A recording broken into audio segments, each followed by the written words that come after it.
Hey, family, welcome to the hub. Yes.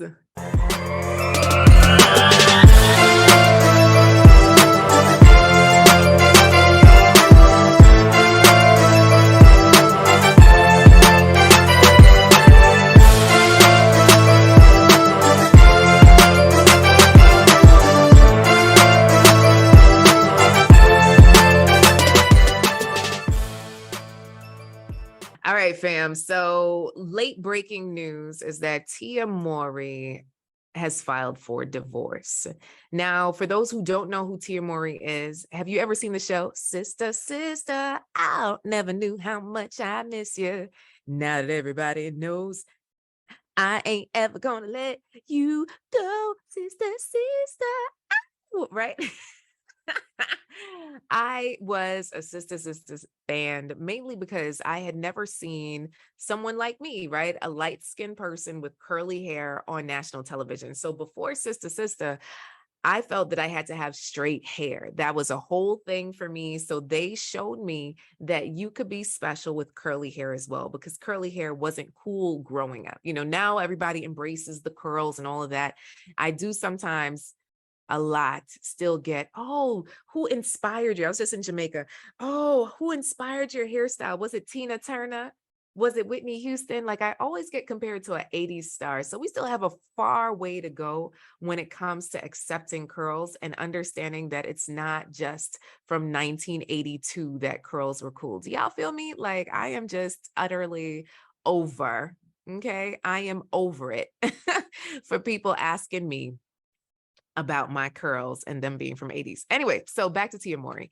So I love Tia and Tamara. They're twin sisters. And Tamara actually just came out with a book. I think it's called like You Should Sit Down for This. I am ready to read that book. I saw her on Sherry, and she was just talking about that she's a very sensual person and that there's sex goals, and that's how you have a happy marriage. Like, you got to keep it spicy. So I'm really excited for her. But then on the other side, I'm really, really sad for Tia Mowry. For me, there's not many people in Hollywood that I look to. Like, I look to her for fashion and things because we have much of the same type of style in my head, right? Like, she's very stylish. And so I follow her on social media more than I would other celebrities. I actually don't really follow many celebrities other than like family, right? So when they released that she had filed for divorce for irreconcilable differences, I I was a little sad, y'all. I I was a little sad. I'm like, oh man, they've been together 14 years. They have two kids. They live in a beautiful home. So then all of the hearsay or I wonder whys come up, right? So like, did he cheat? Right? Were they of the same faith? Were they equally yoked? Was he jealous of her success? Did she do something? What could it be? And what I realize is they don't owe us an explanation. Even though they live a very public life, that's their business. Grown folks' business inside of their homes. I know that's hard to hear or even hard to say because they pretty much share everything, but understand that everything is curated, just like much of your social media. It's curated. It's what you want the world to see. So when things go wrong, as they sometime will, right? We keep on trudging up that hill, but we're not going to quit. Now, here's what I realize.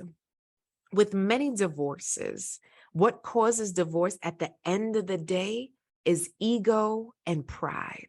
Somewhere in there, someone was unmovable, someone was unshakable, somebody did not want to lean in and give influence to their spouse. Either way, I'm not blaming either one. Now, I love Tia, so you kind of want to blame Corey for everything, but when you're married, you blame your husband for everything anyway, right? So how do we look at our relationships? If you're married and listening into this, I invite you to say, where does ego and pride show up in your relation? You see, what I'm not going to do is, right? That's usually how those conversations go. Or where does love show up and leaning into influence? The most successful relationships are able to influence each other. Man and wife. Hey, babe, I think we should. well, that's a decent idea. And you lean in instead of leaning back. I know there's a song that goes, lean back, hey, lean back, hey, lean back, hey. Right? So there's all this leaning back. But what I'm telling you to do is to lean in.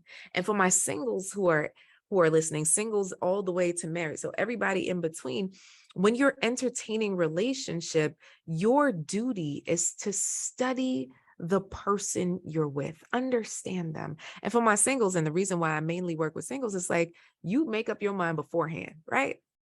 Like you study this person for who they are, you observe them for who they are, what they bring to this world, and do you align with that? Independent of them influencing you. It's just like, let me just see who this person is. Is this person for me? You get that? Do you get that? Right? Is this person for me? And Pew Research studies show that the majority of marriages, right? So it's a higher divorce rate for those who get married before the age of 25. Why? Your brain hasn't fully developed yet. So making these lifelong decisions so early in life sometimes can backfire.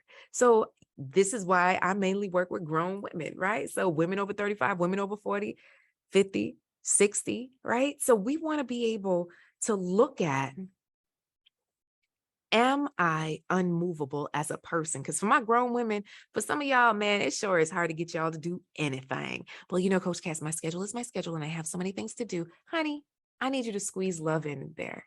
Squeeze it in. And sometimes we get over busy, so busy that we don't make time for connection with the person we say we want to be with. So my prayer for you is that, one, you pray for Tia and her family and everything that they're going through, right? Because we don't know what happened, truly. And we may never. So at the end of the day, we lift our sister up, because at the end of the day, divorce hurts. Ending a relationship hurts. Co-parenting with someone who doesn't live in your house hurts, right? Like, come on to all the single mothers, right? Y'all know, right? It's a lot. It's a lot of weight. It's a lot of weight for this transition that she's going to go through. And then number two, I want you to pray for you and your decisions in love.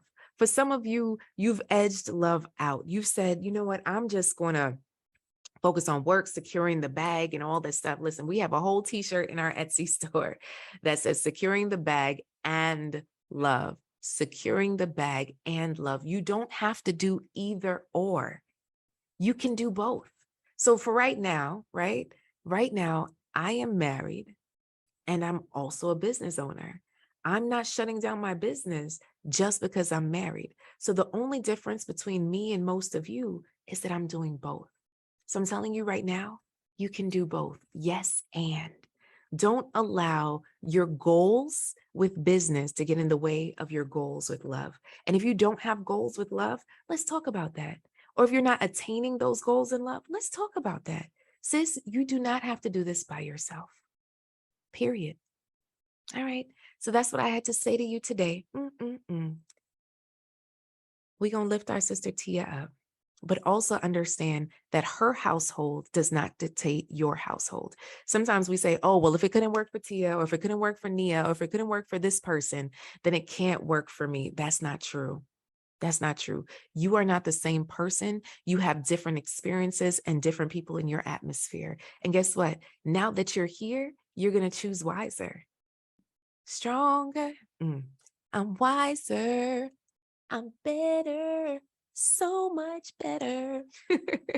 When I look after all you brought me through. Hey, come on, y'all. Come on. All right. That's it for today. I just wanted to stop in and give you something quick to nibble on, right? Make sure that you follow me on Instagram. I'm at Inspire Many, at Inspire Many. Send me a DM if this touched your heart. Share it out, subscribe, all the things. And in the meantime, in the in between time, keep loving, keep laughing, keep living. Bye, fam.